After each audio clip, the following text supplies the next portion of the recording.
সমরাত উপলক্ষে আমাদের করণীয় কি? বিশেষ করে এই রাতে মসজিদে ওয়াজ মাহফিল, দোয়া দরুদ, ইবাদত বন্দেগী এবং নানা ধরনের খানাদানার আয়োজন করা হয়। কোরআন সুন্নাহর আলোকে এগুলো ঠিক কিনা জানার উপকৃত হবে। ভাইরা আমার, লাইলাতুল নিসফি মিন শাবান, যেটাকে আমরা শবে বরাত বলি, এই লাইলাতুল নিসফি মিন শাবানে আল্লাহ তাআলা হিংসুক এবং মুশরিক ছাড়া বাকি মানুষদেরকে, বাকি মুসলমানদেরকে আল্লাহ তাআলা সাধারণ ক্ষমা ঘোষণা করেন বলে একটা হাদিস আছে।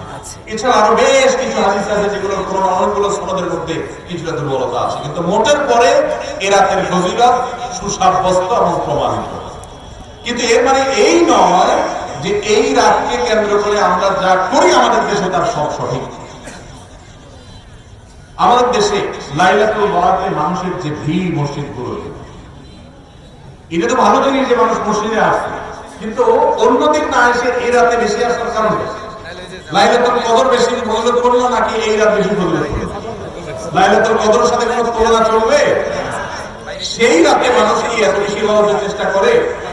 তাহলে এই রাতে এত বেশি চেষ্টা রহস্য হলো আমার দেশে মানুষ মনে করে যে এই রাতে ভাগ্য ঠিক হয়, অতএব সারা বছর যাই করি না করি এই একটা রাত মসজিদে গিয়া আল্লাহ বিল্লাহ করে যদি সারা বছরের ভাগ্যটা ঠিকঠাক করা যায়, এরপর আর মসজিদে যায়।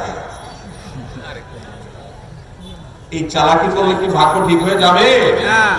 ভাইরা আমার, লাইলাতুল নিসফি মিন শাবানকে কেন্দ্র করে বহুবিধ বিদআত, বহুবিধ বাড়াবাড়ি, বহুবিধ কুসংস্কার আমাদের সমাজে আছে। এক সময় তো প্রচুর পরিমাণ টটকা ফুটাবাড়ি চলতো। আলহামদুলিল্লাহ, প্রশাসনের ভাইরা প্রতি বছর নিষেধাজ্ঞা আরোপ করে এবং এটা অনেকটা কমেছে, যেটা আমাদের নিরাপত্তা হুমকির মধ্যে আমাদেরকে ফেলে। দ্বীনের নামে আমরা কখনো সেগুলো করতে পারি না। অনেক মসজিদে আলোকসজ্জা করা হয়, আলোকসজ্জা তো আপনি এমনিই করেন সারা বছর, কিন্তু এই রাতকে কেন্দ্র করে আলাদা করে আলোকসজ্জা করা, এই রাতকে কেন্দ্র করে যে হালুয়া রুটি খাওয়ার একটা ব্যাপার এখনো আমাদের দেশে কোথাও কোথাও আছে। অনেকে মনে করেন নবীজির দাঁত মোবারক শহীদ হয়েছে উহুদের ময়দানে, তো তিনি হালুয়া খাইছেন, সেজন্য আমরা ভালো দাঁতে হালুয়া খাই। নবীজির দাঁত ভাঙে হালুয়া খাইছেন, আমাদের আস্ত দাঁতে আমরা কি খাই? হালুয়া খাই।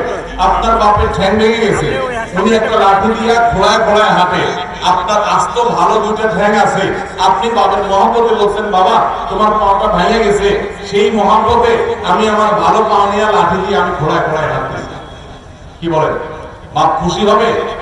খুশি হবে? বলবে এটা তো বেয়াদবি, আমাকে আমার ভেঙে গেছে। নবী সাল্লাল্লাহু আলাইহি ওয়াসাল্লাম দাঁত মোবারক শহীদ হয়েছে বাতিলের বিরুদ্ধে জিহাদ করতে গিয়ে। আপনি বাতিলের সাথে আঘাত করবেন আর হালুয়া খায়া নবীর সুন্নাত আদায় করবেন, এর চেয়ে বড় হাস্যকর জিনিস আর হতে পারে না। অতএব সব ধরনের বাড়াবাড়ি কুসংস্কার আমাদের বন্ধ করতে হবে।